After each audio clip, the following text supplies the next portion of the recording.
Works. Yes. Yeah. Welcome, everybody. I am Johnny Ray. I'm Amanda. And this is 5R Recovery. We're trying to bring you a little something different here. We're trying to give you some real, some raw, some unedited, some unprepared, some real life recovery brought to your television screens wherever you're at. That's kind of like what we want to do is we want to bring recovery to your living rooms. We want to talk about real life topics. We're just still trying to figure out this YouTube live thing. And it looks like we already have somebody viewing. So hopefully that person understands that we're really rough with this. It's my daughter. Hi, Gracie. Wow, she's so technological. She was probably on here before she said she was were waiting. on here. Hi, doll. So what we want to do is we want to talk about real topics here in 5R Recovery. We did a little live stream the last time, and it was kind of fun. It was at a clean and sober house. I love going to clean and sober houses, seeing all the different personalities and the characters there, seeing the rough, the rugged, the people who are fresh out of treatment, talking about real life issues. It's a passion of mine. I absolutely love it. People get really kind of stone cold crazy when they're on camera. They kind of like lock up. Like even Amanda, I think right now doesn't look so as natural as she I know. I don't normally do. I don't know how to sit. I'm like, she has a great. We can actually back it up. I think. Hey, there we go. That's a lot more comfortable. Yeah, I feel like we're just chilling. So I guess also there's Talon. I don't know Talon. So I'm going to ask a couple questions. Gracie, can you hear us okay? Can you see us okay? I know there's a minute delay, which is kind of weird because if they ask a question and I'm answering one question, then somebody else asks another question right while I'm answering the first question. Oh, yes, that's solid. So that means you can hear us. You can see us. The lighting is really bad, I feel like, because it's like reflected in my face. It's like running. Does it feel like she said yes, she can see. Yeah, a little bit. How's the lighting? There we go. Okay, how's the lighting, Gray? Is that better? Is that better, Grace? Oh, that looks better. Yeah, I felt like it was like right in our face. It was. So let's all establish something here. Yes. We are at Dave Jackson's house. Yes. Hi, Dave. Hi, Dave. He'll be on shot here very soon. Yep. Let's see what she says. I can hear and see. Perfect. Wonderful. Thank you for the quick response. Hey. So we're at Dave Jackson's house. Get a ring light. We got one. That's what we're moving around in the background. We actually have two and a handheld one for selfies. That's so funny. So we don't take selfies because I have acne problems. It's great.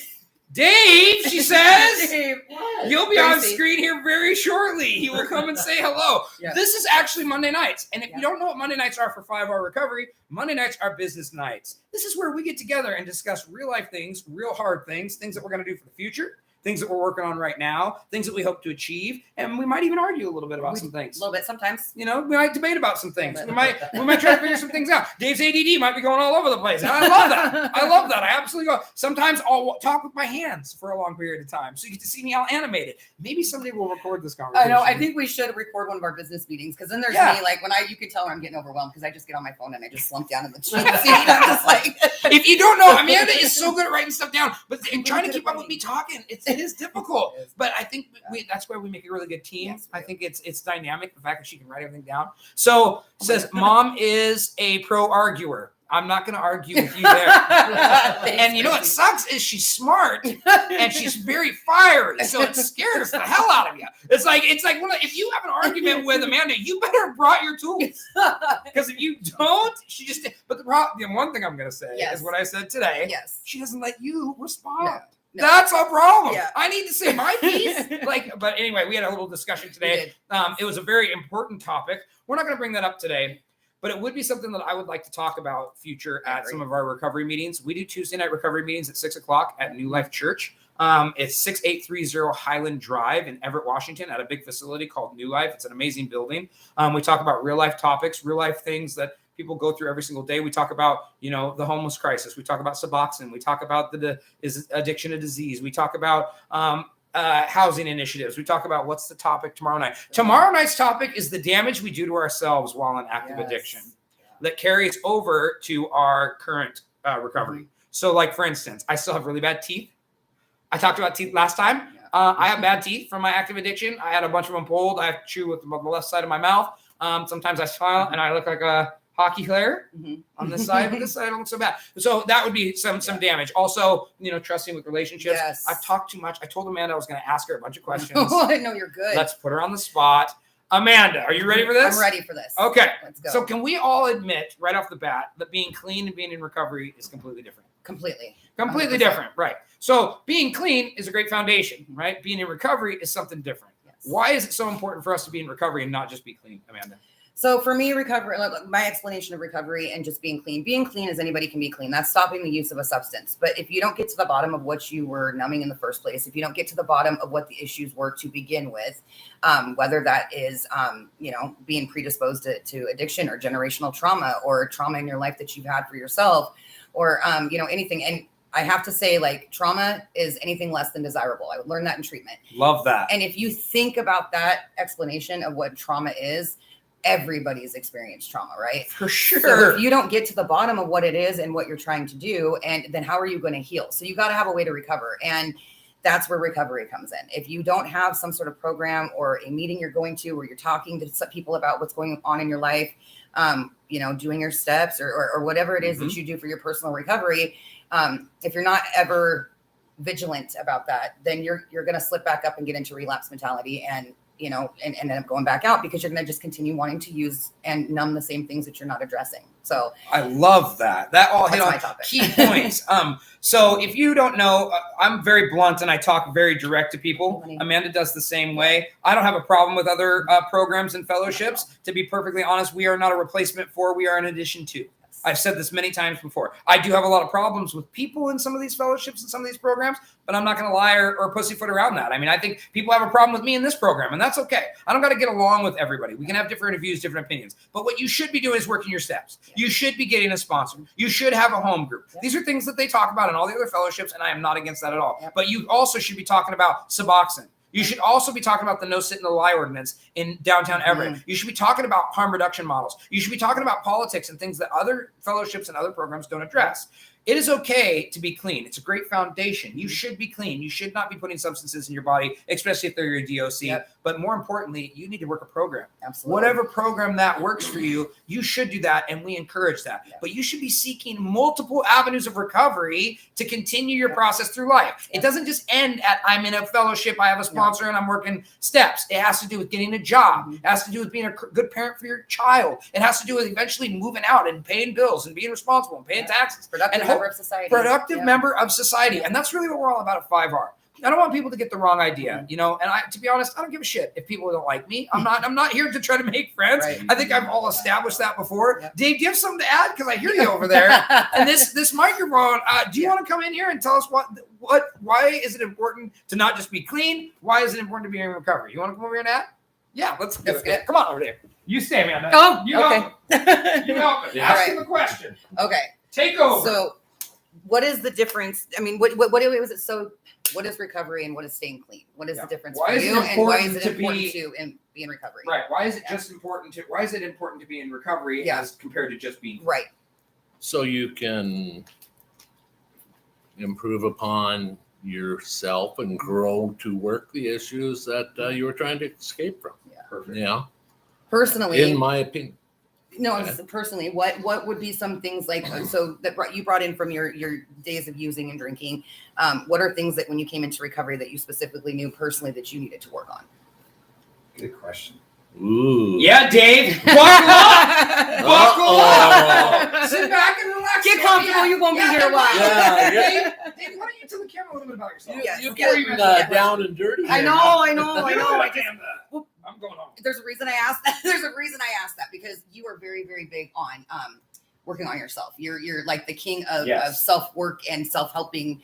And it's interesting to me because you're very vocal and open and honest about the things that you're working on. And so I just thought it might be cool to anybody that's tuning in or tunes in later and watches this later. Like, what are some of your personal things that you brought from your using days into your recovery that you're working on? Nice.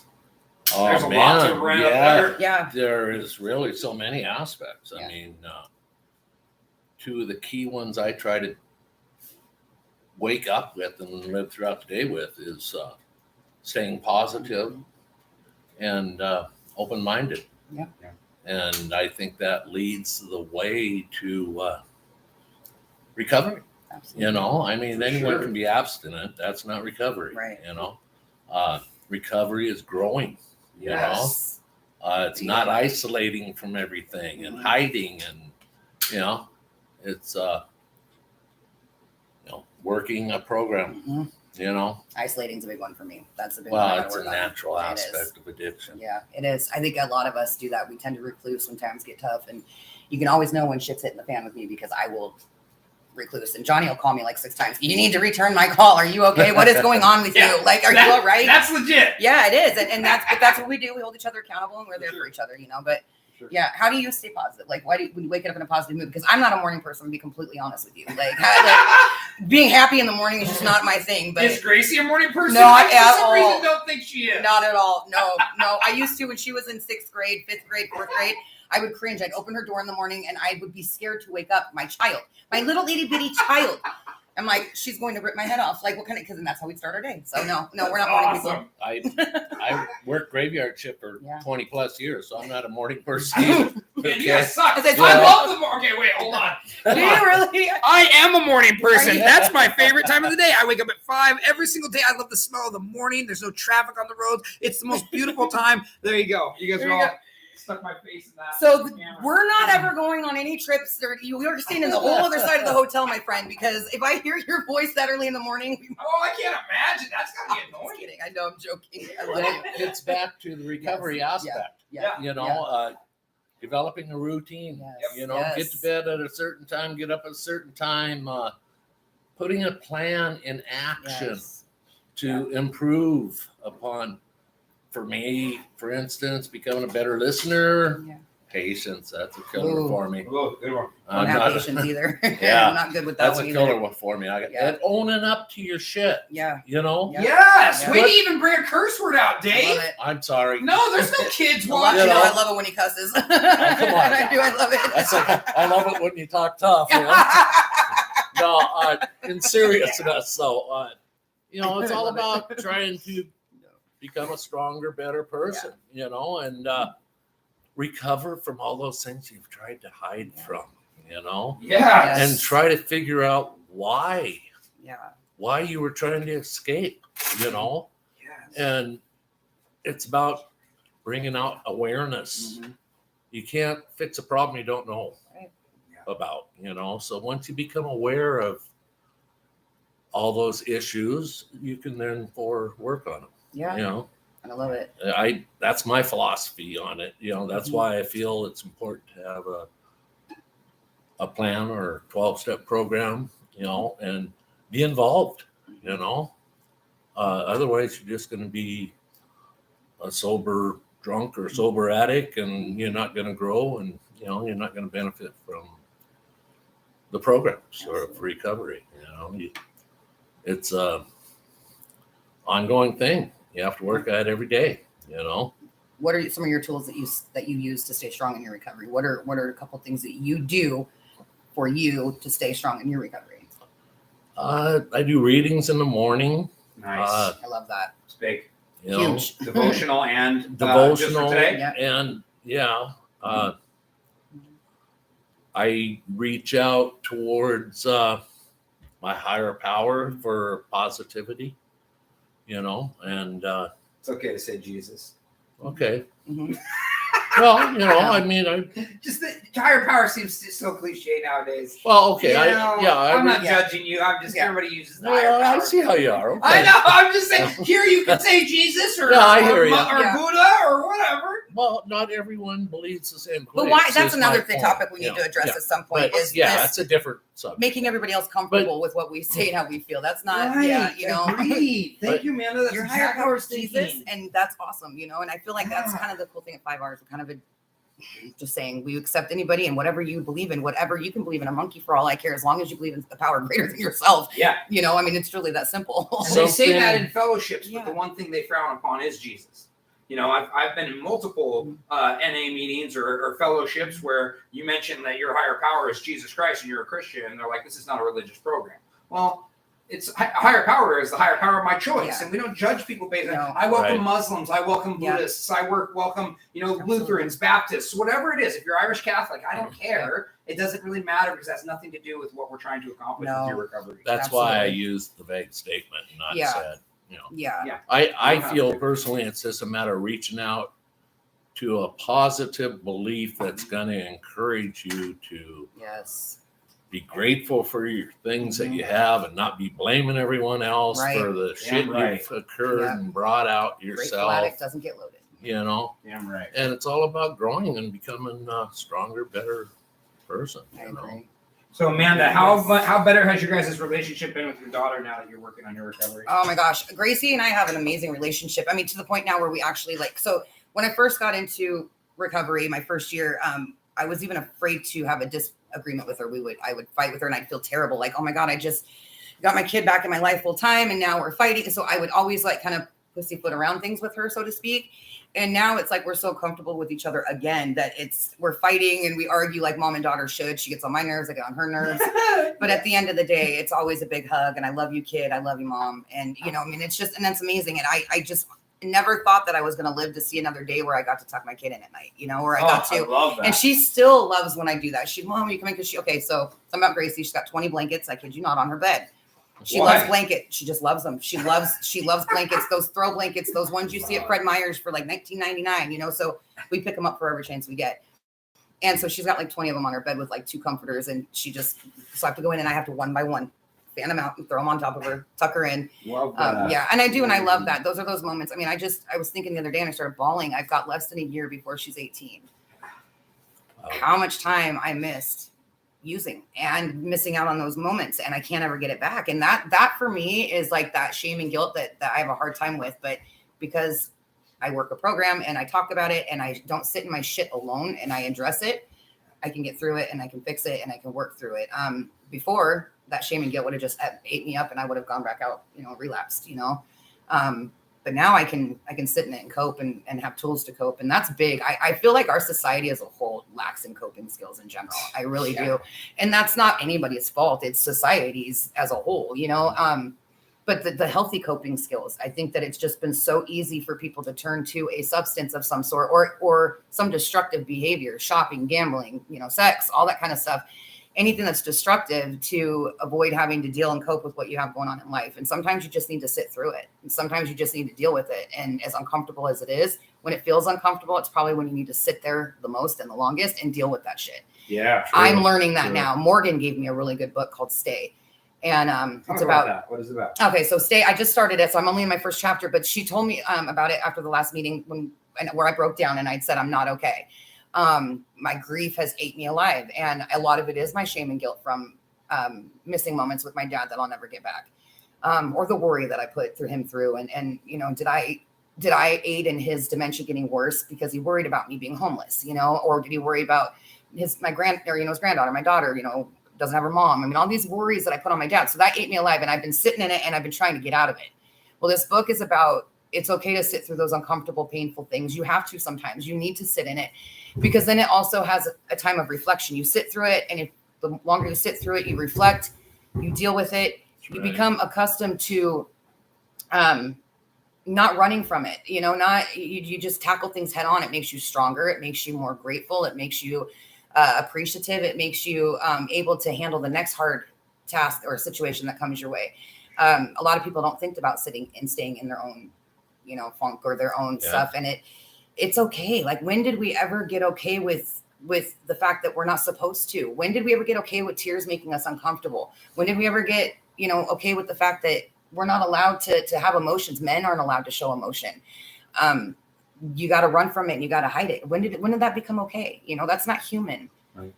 Human is feeling it as you're dealing with it, and you can't get through it unless you go through it. So, right. Do you agree with all that, Dave? I mean, I do. I truly believe on, from kids, we're programmed. The power of suggestion, or just all these. If you look at a child and see its innocence, they're not prejudiced.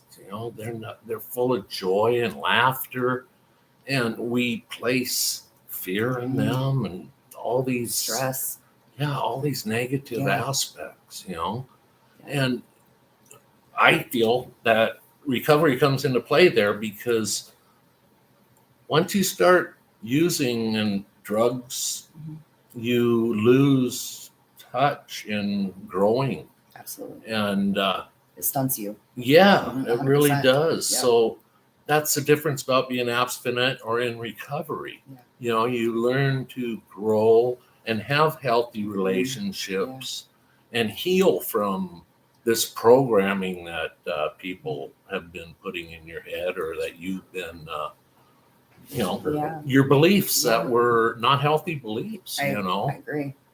Healing's a big one. I feel like you got to give yourself the grace to heal. Like I think that as addicts, we come into it feeling that we're not deserving of anything, and what do we have to heal from? We put people through hurt. We need to help them heal.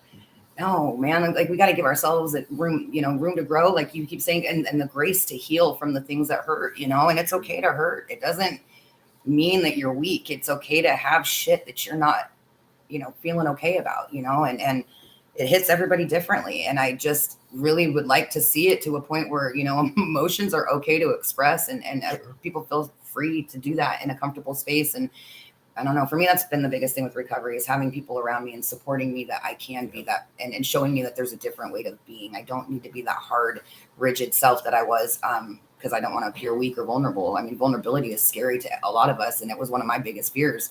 I don't give a shit if I appear vulnerable now. I really don't care. Like because I'm becoming okay with who I am. And I know that my vulnerability is making me a better person at the end of the day. So you want to use my vulnerability against me? Well, that's an issue with you, not me. So I'm not afraid of it no more. You have to learn to let go of that shame and humility that you've held all the time that you've been fighting this disease, this addiction. And once you do that, you can learn to love yourself and, build relationships more healthy and grow. Every day should be a day of growth. It should. Like you said, the shame and the guilt, healing from that, or putting the shame and guilt back where it belongs too. Sometimes we carry that around that doesn't belong to us, and it weighs us down and it makes us heavy. And it's okay to give that back to where it belongs, whatever that may be. We don't got to co-sign other people's bullshit. We don't have to co-sign bullshit in as a whole, it just, I don't know. That's with recovery, you just grow into a stronger, better person, and you start to realize these things. And with the healthier we become, the healthier people we attract around us, friendship wise, relationship wise, family wise. And I don't know, that's been kind of like the greatest eye opener for me, was just the class of people that I'm around now as opposed to before. I mean, people I was around before, I could be in a room full of people and felt more lonely than I've ever felt in my entire life. But now it's like the meaningful people I have in my life, it's just a different caliber because of, I'm fixing me and I'm healing me, and I'm around people that are fixing themselves and healing themselves. And it's kind of beautiful, to be a part of that and watch that every day. And that's what keeps me getting up and wanting to strive for another day clean too, is the miracle of being clean and the recovery side of things and watching people recover. You see somebody that's broken come into a room, and 6 months later, they love themselves again. And those broken pieces are getting put back together. That's amazing. Like it's incredible. Yeah. One thing I wanted to touch on is you had brought up letting go of the shame and things that aren't of your not yours being. To bear. But another aspect is don't try to blame others for your actions that you need to own up to in order to grow and let go of and become a happier, healthier. Accountability looks a lot like an attack when you're not ready to be responsible and take that accountability. So if it feels like an attack, well, you're probably not, you're not ready. You're just not, you got to grow a little bit to be able to accept that accountability. But accountability is huge in recovery. And if you can't own your shit, you're stopped, you're stunted. That's going to stunt you right then and there. It doesn't go any further than that. You have got to be accountable. 100%. Can I jump in and add something? Yeah, absolutely. You want to see? Yeah, just real quick. I'll be right back, and then Dave can jump on. So we all three sit here. I'll just so this is all. I mean, I just absolutely. First of all, you guys are naturals on the camera. Dave was so worried about it in the beginning. Yes, okay, he's doing great. Let's establish something right off the bat. After I'm listening to these two, I want to talk about this. Establish something right off the bat. We're all a little messed up. Right? In society, a little is an understatement for most of us. None of us are unique, okay? And none of us are this unicorn that, oh my gosh, I've done methamphetamines. You have no idea what that's like. The majority of people now have some sort of addiction in their life, whether it's themselves, whether it's a coworker, whether it's a friend, right? It doesn't need to be so anonymous anymore. It doesn't need to be so ashamed of anymore. It doesn't need to be so hidden anymore. Be proud of who you are. And I have no problem with that. You know what I like nowadays? I like being uncomfortable. Like, can you believe I just said that? I actually encourage and welcome things that are uncomfortable. I know. Most people are like, God, it's just uncomfortable. Yeah, it's good. You know why? Because I never felt uncomfortable before. Yes. Because I masked it and covered it with drugs. Everything. I never knew how to feel love. I never knew how to feel shame. I never knew how to feel guilt. I didn't know how to be mad. You shared all those things, or you did all those things, but it wasn't true because you were using drugs. You know, I got pissed because I had mismatching socks. Right? Nowadays you deal with real problems. Like, who cares about those mismatching socks? You know, you stub your toe in the morning. I used to blame the table for me stubbing my toe on the table. When it's been there for 20 years. It's been there the whole time. And you're like, well, I would break the table. There was tables that didn't make it because they stubbed my toe. And nowadays I laugh. I stub my toe and go, that is all me. Johnny, you clumsy. That is just, what am I doing? You know, I eventually burned that table, but I have some deep-seated issues. It's okay. I'm never gonna I destroy it eventually, but I have that. See, that's growth. Yes. I take that time. Yeah. That 10 minutes for that table gets to survive. That's a big deal. So, like, those are things like I welcome people in recovery to be uncomfortable, you know, and I don't mind failing. We are a startup company, okay? People always ask me, well, what is 5R? And we want to get involved, and we need more of a description of what it is. You know what it is? It's 5 words I just spit all over myself. So at least that's on sorry. You and not Gracie, could you see that? I'm a little I think she okay. turned out for She just a turned second, out. Okay. yeah. So again, I don't have a lot of shame. I don't have a lot of shame. He's not shy. I'm not really shy. I'm not a pride issue. What was I saying? So 5 R's, you know, we are a startup company. We got a long ways to go. We're just trying to figure out what we want to do. And we're bringing recovery to people and it's working. And that's all that matters. Thank you, Dave. He hands me now. After it's already been dried up. Yeah, well, you know, the thought was It was an afterthought, but it was a thought. So what the 5 R's are, we're just trying to establish where we're going. You know, we're not all about like trying to reinvent the wheel. We just want to bring recovery to people in maybe a different dynamic, maybe a different aspect. We're not trying to replace anything. We're just trying to get people involved in recovery. Be excited about their recovery. Get used to doing things clean and sober, like everything that you do. And you know what? We are all about empowering people to empower themselves. Yeah, absolutely. We want you to take responsibility for your decisions and start taking that whole mind aspect of how I did things wrong and maybe change them yourself. Like we just want to come along with you and maybe entertain you. You know, I'm a pretty entertaining guy. Very entertaining. You know, I can make you laugh while you're going to the DMV for the first time to get new tabs. Yes. I mean, this is stuff that addicts, as some of us have never done. Mm-hmm. I mean, God, some of us have never changed a tire on a freaking car. You know, why not change the tire? Yeah. Just make sure the car doesn't fall on you, you know, but there's certain things that I never did, like laundry. It's one of those things, you know? So what are 5 R's, right? I'll give you the 5 R's before I'll jump out of this camera.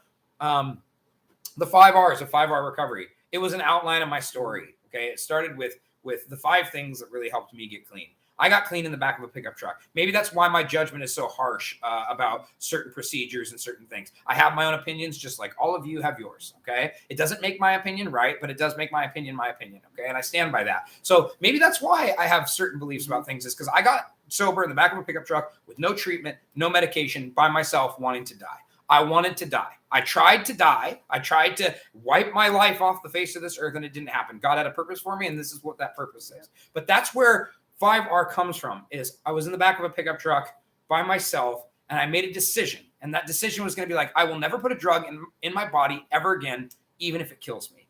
And that's what I did. And that's from then on, life started changing for me. Okay. All these doors and things started opening up for me. That's where remembering where we came from comes from. That's the first R in 5R recovery. I had to remember all of my past, all of the 20 years of meth addiction, all the different trap houses, all the different domestic violences, all the different girlfriends, all the different destroyed family relationships. I had to literally relive absolutely everything in my life that I lived through to be able to get to where I'm going. And that's where 5R comes from. 5R, remembering where we came from. That's the first R. The second R was recover. I had to figure out what I wanted to do. I joined fellowships. I joined church programs. I did everything I possibly could to get clean. I went and saw psychologists. I went and saw psychiatrists, whatever I could to get myself better.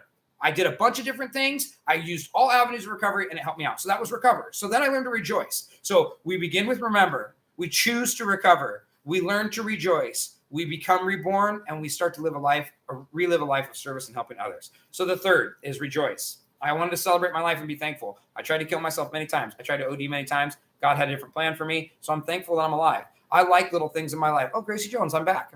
Well, good. I'm glad you're back. So I'm very thankful for little things. You know, I drink water in the morning. I wake up and I have socks and I have toilet paper and I have things that I'm extremely thankful for. That's part of rejoicing, is literally waking up every day and looking at your circumstance. Have I talked for like the last 5 minutes? No, well, yeah, it goes fast.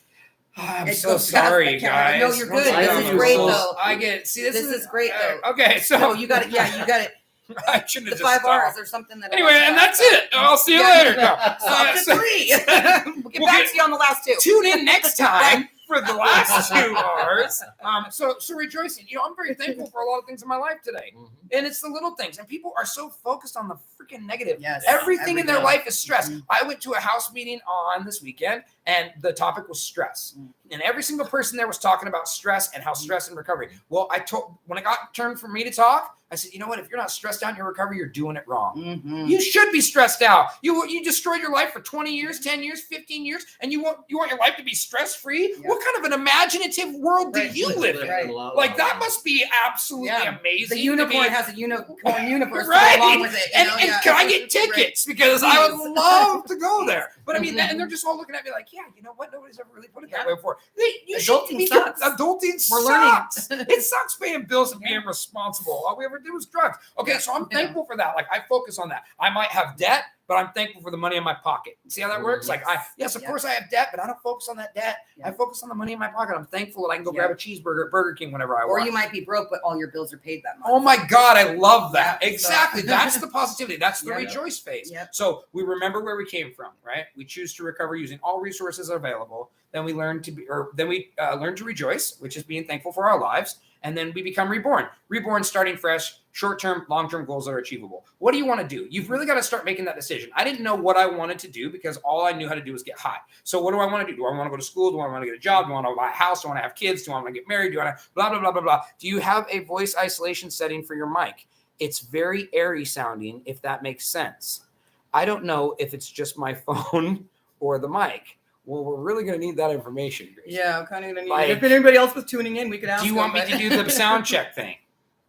She's not. It'll take her a minute. Anyway, so I'll finish my spiel, and then I might even turn the hat. Last one. So reborn, short-term, long-term goals for yourself. I'm a tweaker. Bear with me. Okay. Sometimes I go off on a tangent, and I can't control myself. Okay. Being reborn, setting short-term and long-term goals for yourself. I've said that 3 times. Yes. I repeat myself. It's important to read it out. So like I figured out what I wanted to do. I wanted to create a recovery nonprofit. That was what I wanted to do. I wanted to help people in recovery on a larger scale in life. That's what I wanted to do. So that's what I'm doing. That's part of the reborn phase. A lot of people just want to get their kids back. A lot of people just want to get a driver's license. A lot of people just want to get a house or what. And that's fine. You should do all those things, but put goals in front of yourself that you know you can achieve, short-term and long-term. Right. I think it's okay. It wasn't like that earlier. It's probably just my phone. Awesome. Okay, cool. Thank you, Gracie. We love you. Yeah, we love, and I'm so glad that you're chiming in. So we know that is awesome. The comments are great, and we are just testing this out. I was not supposed to be talking this long, and it's already been 30 very good minutes. Yeah, anyway, the last phase. Just relive. Yes. Just relive a life of service and helping other people. Return your cart from the grocery store parking lot, yo. Like, why do I got to put your cart away? Put your freaking cart away. Not in the stall. Walk it up to the door and put it inside the building. That's something nice that every person can do. Hold a door open for somebody. Pull a chair out for somebody. Use your manners. Say please and say thank you. Show respect to your elders. Like, ask questions more than you tell people things. Learn as much. This is all relive. Relive a life of service and being around community, helping people. Mom's guilty of that. Mom's guilty of what? The cart thing. She just cart narked you. Do cart narc? She just cart narked you. Oh my! Did she do that, Gracie? She never goes to the store with me anymore because she's too busy. The simple acts of kindness. Yeah, right. I love my daughter. So she just read that. Mom's guilty. I love it. I just asked how their relationship is, and then now, you missed that topic, though. Yes, Gracie, you missed the best topic. Yeah, we did. We need called out on our shit. So we do need called out. He's swallowing. I think she's full of shit. I don't remember the time she's doing this, but that's okay. We'll discuss it when I get home. So I think we should wrap it up. Yes, okay. I agree. But so this is another way where eventually what I have a vision for is to be able to people to call in, Yeah. right? Not just chime in through the messenger, maybe Yeah. call on the phone and say, I'm struggling. Let's talk to you on the phone live and just talk to you about what we're doing. We are all certified recovery coaches. We all have the ability to talk to people and relate to people. I think it's so important to be able to be relatable. Mhm. You know, I don't It's want to talk important to be heard too. Yeah, I don't Yes. want to talk to somebody who has not gone through the same stuff that we Right. have. And trust me, between the three of us, between all of us at 5 Hour Recovery, we've been through some crazy stuff. And we'd love to tell our stories. Yes. Sometimes we'll come on and we'll do a little bit about, I'd love to tell you my story. Amanda has an amazing story. Dave has an amazing story. We just want to be here to help you guys out. Absolutely. And that's really what this is about. So this is 5 Hour Recovery. And I don't know. I haven't thought of a close yet. I don't know, man. 5R fam, we love you guys. And Love if you're you not guys. yet part of the 5R fam, Say check us out and, Dave. you know, Yeah. Go ahead, Dave, give us a say- chance and check us out. So we love you all and just be good to each other. Yeah. I just wanted to add the importance of group being involved in whatever fellowship you choose. We don't distinguish from any of them. We're just trying to be here to add to. Yeah, that's it. But We love the by place we add to. being involved in a fellowship, you get the diversity of everyone else's experiences. Yep. And you can grow and benefit from that. I truly believe that. Gracie says, my man Dave, I'm your biggest fan. Oh. Oh yeah! All right, wrap it up, people. We love you guys. We should have a closing. Yeah, we should. But I don't know how to do it. We'll think about it maybe next time. Da, da, da, da, da. Done. Wow, that's great. All right, we're Bye, leaving. guys. Bye. Oh, dear That was great. Grace.